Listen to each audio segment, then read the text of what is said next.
नमस्ते प्यारे स्टूडेंट्स। लोकतंत्र या डेमोक्रेसी, ये शब्द तो आपने पक्का सुना होगा, है ना? कभी टीवी पर, कभी अपनी किताबों में, हर जगह सुनाई देता है। पर इसका असली मतलब क्या होता है, कभी सोचा है? तो आज हम इसी मजेदार टॉपिक को समझेंगे। हमारा चैप्टर है लोकतंत्र की उपलब्धियां। हम ये जानने की कोशिश करेंगे कि भाई लोकतंत्र हमसे क्या-क्या वादे करता है और क्या वो अपने वादे सच में पूरी भी कर पाता है। तो तैयार है? चलिए शुरू करते हैं। अच्छा, तो आज हम क्या क्या पढ़ने वाले हैं? देखिए, सबसे पहले हम लोकतंत्र के वादे को समझेंगे। फिर ये जानेंगे कि एक जिम्मेदार सरकार आखिर होती कैसी है। उसके बाद हम विकास की दौड़ में देखेंगे कि लोकतंत्र कहाँ खड़ा है। फिर समाज को एक साथ जोड़ने में इसका क्या रोल है, ये समझेंगे। और हाँ, आखिर में हम अपने प्यारे देश भारत के लोकतंत्र के बारे में भी बात करेंगे। तो चलिए, सबसे पहले टॉपिक से शुरू करते हैं, लोकतंत्र का वादा। हम सब अक्सर सुनते हैं, है ना, कि डेमोक्रेसी या लोकतंत्र ही सरकार चलाने का सबसे अच्छा तरीका है। पर कभी सोचा है, ऐसा क्यों कहते हैं लोग? आखिर इसमें ऐसी क्या खास बात है जो किसी राजा की सरकार या तानाशाही में नहीं होती? चलो पता लगाते हैं। देखो, अगर बिल्कुल आसान भाषा में समझे ना, तो लोकतंत्र एक ऐसी सरकार है जो अपने लोगों को, यानी हम सबको, 3 बहुत कीमती तोहफे देने का वादा करती है। पहला है समानता, मतलब कानून की नजर में सब बराबर हैं, कोई छोटा बड़ा नहीं। दूसरा, स्वतंत्रता, यानी हमें अपनी बात कहने की, घूमने फिरने की, इन सब की आज़ादी है। और तीसरा, जो बहुत जरूरी है, गरिमा। इसका मतलब है हर इंसान को इज्जत से जीने का हक है। सोचो कितना बड़ा और कितना खूबसूरत वादा है ये। लेकिन यहाँ एक बहुत जरूरी सवाल भी खड़ा होता है। क्या लगता है, क्या लोकतंत्र अपने इतने बड़े बड़े वादे असलियत में पूरे कर पाता है? क्या सच में हमारे आसपास हर किसी को बराबरी और सम्मान मिलता है? ये सोचने वाली बात है ना? क्योंकि देखो, वादे करना एक बात है और उन्हें निभाना वो बिल्कुल दूसरी बात। चलो अब अपने दूसरे टॉपिक पर आते हैं, एक जिम्मेदार सरकार। देखो, लोकतंत्र का एक और बड़ा वादा है। वो कहता है कि वो एक जिम्मेदार, जवाबदेह और वैध सरकार देगा। अब आप सोचोगे, अरे सर, ये तो बड़े भारी भारी शब्द हैं। कोई बात नहीं, चलो इनको एकदम आसान बनाते हैं। जिम्मेदार मतलब जो अपनी जिम्मेदारी समझे। जवाबदेह मतलब जो हमारे सवालों का जवाब देने के लिए तैयार हो। और वैध, इसका मतलब है जो सही तरीके से कानून के हिसाब से चुनी गई हो, किसी ने जबरदस्ती कब्जा ना किया हो। तो कुल मिलाकर एक ऐसी सरकार जो हमारी सुने, हमें जवाब दे और नियम कानून से चले। बस यही तो लोकतंत्र का असली टेस्ट है। तो भाई, हम ये कैसे पता करें कि कोई सरकार जिम्मेदार है या नहीं? इसके लिए ना 3 बातें चेक करनी होती हैं।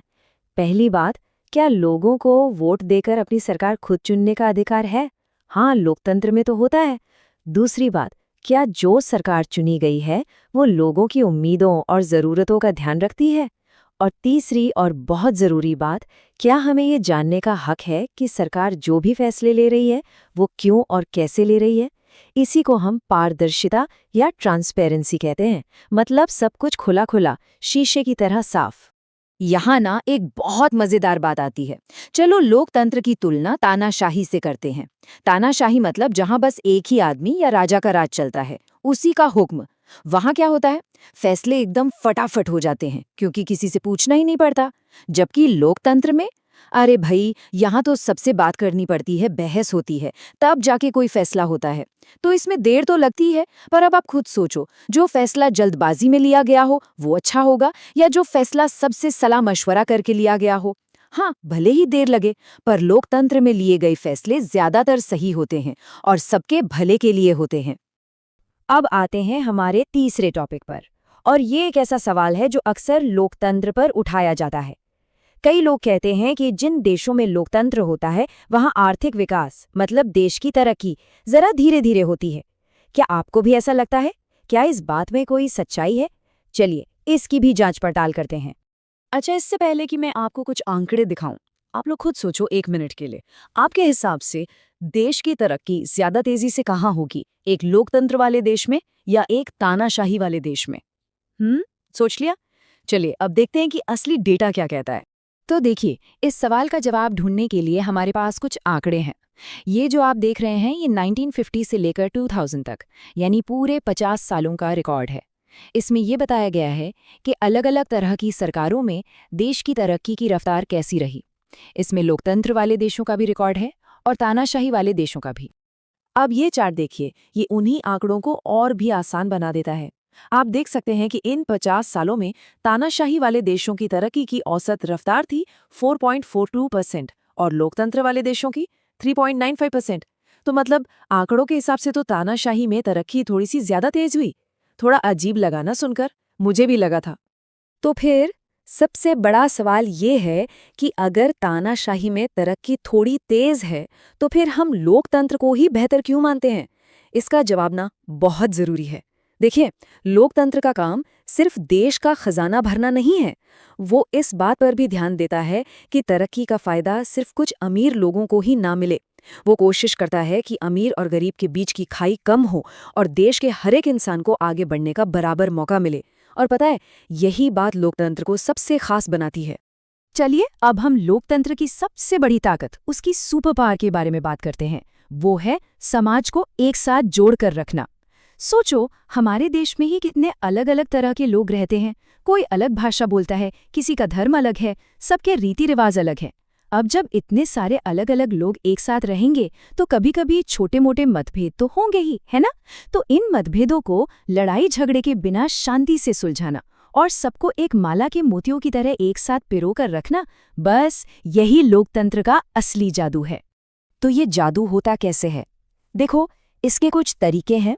पहली बात तो ये कि लोकतंत्र हमेशा लड़ाई की जगह बातचीत को चुनता है। वो कहता है, आओ बैठकर बात करते हैं। दूसरी बात, अगर कोई झगड़ा हो भी जाए तो उसे शांति से सुलझाने की कोशिश करता है। तीसरी बात, वो हर ग्रुप को, चाहे वो छोटा हो या बड़ा, सबको बराबर सम्मान देता है। और सबसे जरूरी बात, वो हम सबकी यानी हर एक नागरिक की इज्जत और आज़ादी की रक्षा करता है। अच्छा, अब तक हमने लोकतंत्र के बारे में इतनी सारी बातें सीखी, तो क्यों ना अब हम इन सब बातों को अपने प्यारे देश भारत के नजरिए से देखें। चलो देखते हैं कि दुनिया के सबसे बड़े लोकतंत्र यानी हमारे इंडिया का रिपोर्ट कार्ड कैसा है।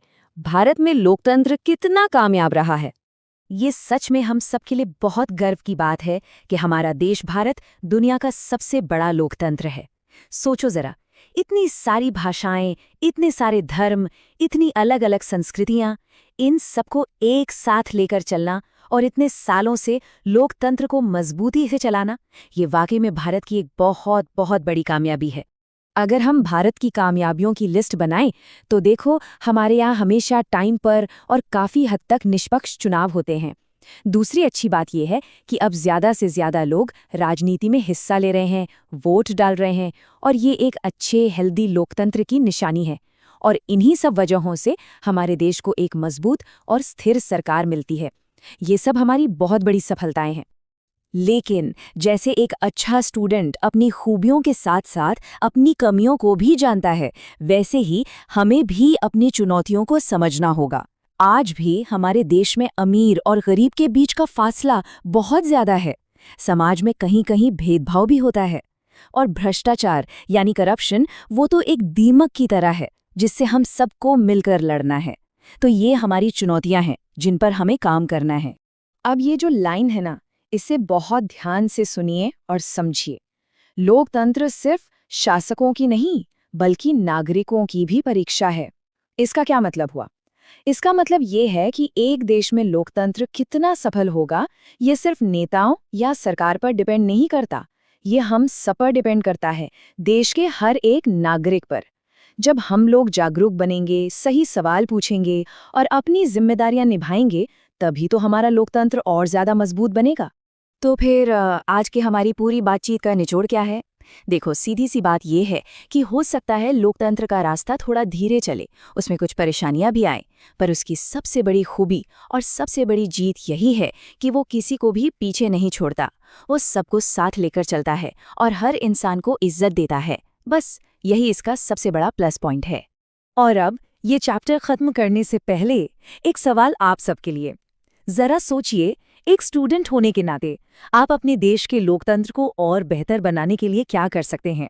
कोई बहुत बड़ा काम नहीं, छोटे छोटे कदम क्या हो सकते हैं? अपनी क्लास में, अपने दोस्तों के साथ या अपने घर में, इस पर जरूर सोचना। क्योंकि याद रखना, हमारे देश का लोकतंत्र आप जैसे होशियार और जागरूक बच्चों से ही और मजबूत बनेगा। Thank you.